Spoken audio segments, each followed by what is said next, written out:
Halo, assalamualaikum bosku, kembali lagi di Bang Ya Channel. Jadi video kali ini kita akan coba ngobrol santai saja tentang dunia perkonteran ya. Jadi banyak di sini yang nonton, yang komen itu banyak yang baru mau buka usaha konter, dan mereka bertanya apa aja sih yang harus disiapkan tentang usaha konter. Nah, jadi mungkin kurang lebih sudah 2 tahun yang lalu ya saya ada buat video untuk membuka usaha konter, tapi karena itu terlalu jauh untuk ini, di sini akan saya coba jelaskan lagi.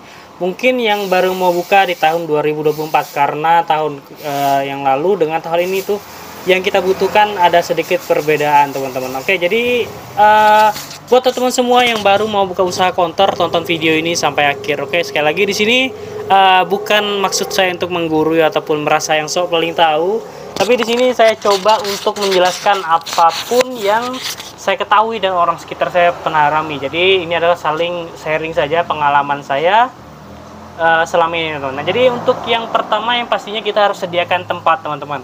Nah, untuk tempat ini kita harus sesuaikan strategis mungkin.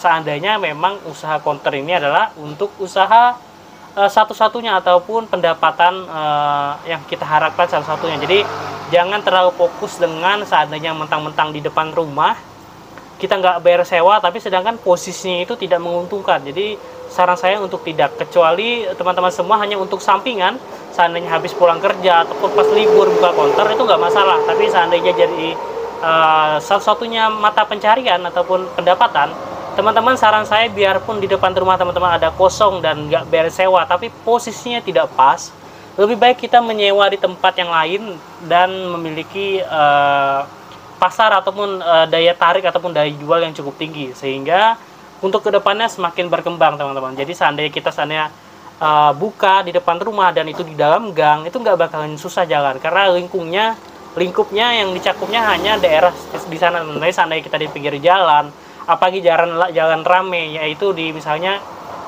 jalan utama untuk orang ke kantor atau ke sekolah dan lain sebagainya. Jadi untuk lingkungan yang padat penduduk ataupun yang ramai lalu lalang orang lewat, itu saran saya biasanya pasti berkembang. Nah, seandainya teman-teman sudah dapat tempat, teman-teman bisa langsung sediakan mungkin etalase untuk perangkat kerasnya. Ada etalase, ada komputer, ada kursi, ada rak-rak, mungkin rak-rak dinding. Kalau seperti ini mungkin belum bisa dapat karena masih bingung ya.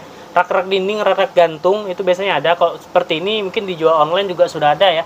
Tapi kalau saya ini semua dapat brandingan ataupun dapat bonus dari belanja aksesoris.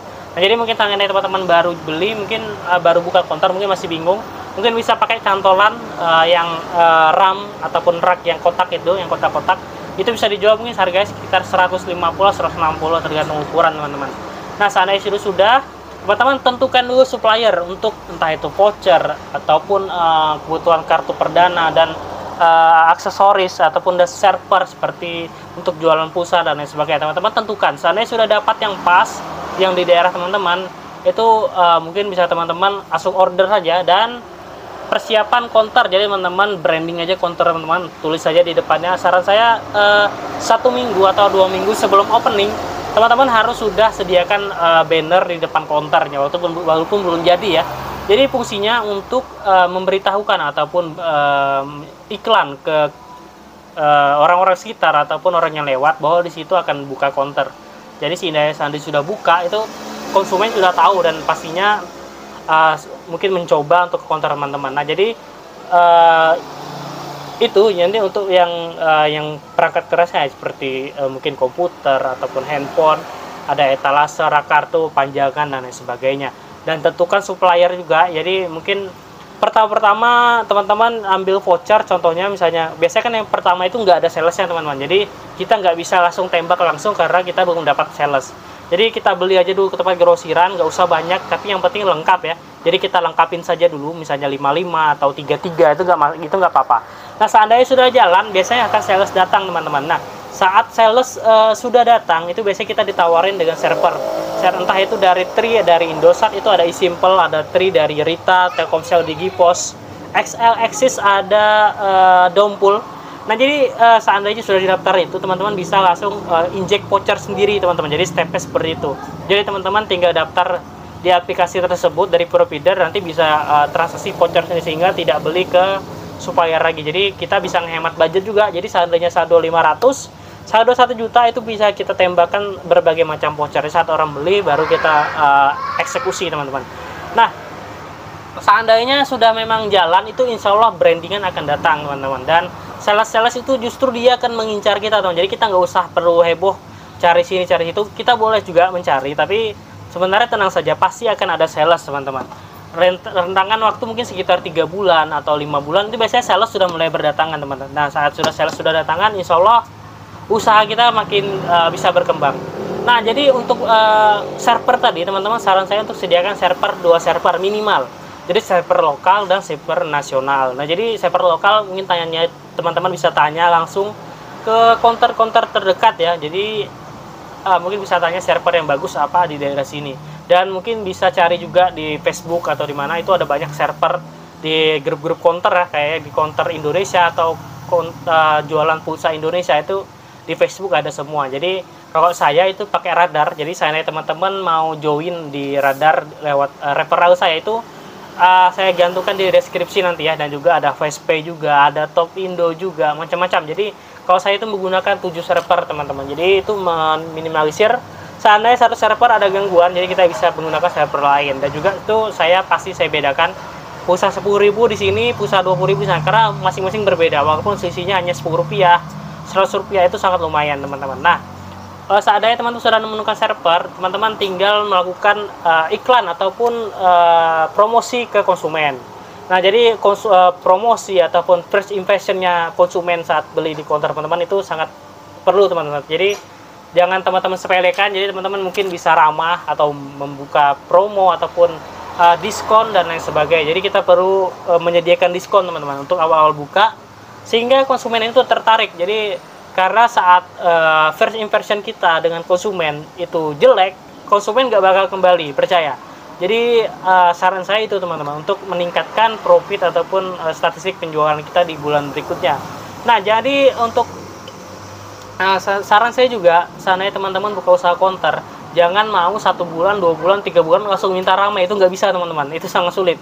Jadi kemungkinan ramenya itu mungkin 3 bulan, 4 bulan, 5 bulan ke atas. Nah, seandainya sampai 5 bulan masih sepi juga, mungkin hanya 5 transaksi setiap hari, 10 transaksi, itu dari evaluasi, entah itu dari tempat, ada pelayanan ataupun harga.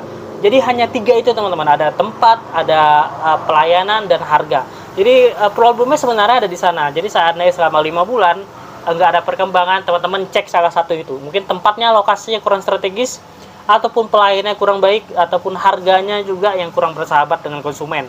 Jadi teman-teman semua harus pelajari itu dalam 1-3 bulan. Jadi setelah 3 bulan sampai 5 bulan masih nggak ada perkembangan, 3 itu wajib teman perhatikan teman-teman. Nah, untuk berikutnya teman-teman, oh ya, ada yang tanya modalnya berapa Bang. Nah, jadi untuk kisaran modal sebenarnya relatif teman-teman. Jadi sini saya simpulkan saja. Untuk seandainya sewa ruko itu di luar, teman-teman untuk saldo pertama mungkin bisa 1 juta atau 2 juta lebih bagus. Jadi pilih server yang bisa transaksi semua. Contohnya misalnya Radar. Nah, Radar itu misalnya teman-teman isi saldo 1 juta, teman-teman bisa langsung tembak token listrik, bayar PPOB, ataupun isi pulsa, isi paket telepon, paket internet. Nah, itu bisa. Nah, seandainya untuk voucher itu saran saya mungkin saat ini ya, karena harganya cukup naik.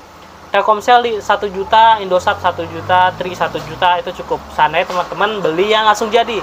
Tapi seandainya nanti sudah ada sales, ataupun mungkin teman-teman sudah dapat sales dan didaftarkan ke server yang bisa eject voucher, itu teman-teman saldo teman-teman 500, 100.000, 200.000 bahkan sudah bisa jalan. Nah, jadi untuk awal-awal mungkin sekitar dengan printeran seperti etalase, ada printer bluetooth juga dan sebagainya, mungkin 5 juta sampai 10 juta itu sudah bisa teman-teman, tergantung. 5 juta saya rasa sudah cukup, karena teman-teman memang mendefisit anggarannya diatur dengan baik. Saya rasa 5 juta cukup untuk saat ini, saya rasa ya. Jadi mungkin setiap daerah beda-beda, tapi kalau di Tenggarong saya rasa 5 juta cukup. Tapi itu lebih aman, misalnya kita mau lebih seperti aksesoris dan sebagainya, itu mungkin 10 jutaan teman-teman. Jadi tergantung saya teman-teman semua. Yang pastinya mungkin teman-teman bisa seandainya baru mau buka, bisa teman-teman langsung pelajari daerah teman-teman, jaringan yang bagus apa, penjualannya yang bagus apa. Teman-teman datang aja ke counter-counter, insya Allah mungkin mereka mau ya. Kalau di daerah sini ada yang tanya mau buka counter, akan saya layanin dengan baik teman-teman.